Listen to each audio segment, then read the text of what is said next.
দুঃখ পেলে কখনো দুঃখটাকে আপনি বোঝা মনে করবেন না, কখনো যদি কষ্ট পান কষ্টকে বোঝা মনে করবেন না। কেন জানেন? কষ্ট যদি আপনার জীবনে না থাকে আপনি তো নিজেকে খোদা দাবি করবেন, ঠিক কিনা? যার কাছে কোনো কষ্ট নাই সে মানুষকে পাত্তাই দিবে না, সে আল্লাহর দরবারে হাত তুলবে না, মসজিদে আসবে না। এরকম অনেক বান্দা আছে, কোটি কোটি টাকা আল্লাহ তাকে দিয়েছেন, কোনো কষ্ট নাই, সন্তান সন্ততিরা কেউ ডাক্তার, কেউ ব্যারিস্টার, কেউ অ্যাডভোকেট, ভালো ভালো পজিশনে আছেন, সে কোনো মানুষকে পাত্তা দেয় না। আমি মানুষকে কেন পাত্তা দিব? মানুষ আমার কথা শুনবে, মানুষ দুঃখে পড়লে আমার কাছে আসবে, আমি তো কোনো দুঃখে থাকবো না। ওই বান্দার উপর আল্লাহর রহমত নাই, আল্লাহর দয়া নাই।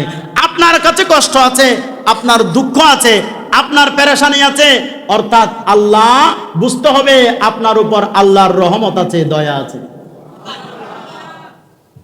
আল্লাহ পাক আমাদেরকে বুঝার তৌফিক দান করুক।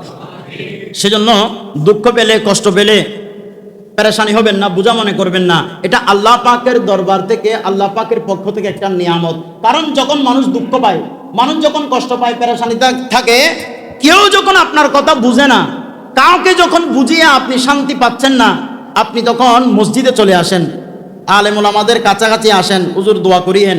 এবং হুজুর তো দোয়া করে, তারপরেও মনের তৃপ্তির জন্য অনেক বান্দারা মসজিদে এসে আল্লাহর দরবারে মুনাজাতের মাধ্যমে আল্লাহর কাছে সব দুঃখ যখন বলে, অন্তত নিজে নিজে বুঝতে পারে অনেক কিছু হালকা হয়ে গিয়েছে।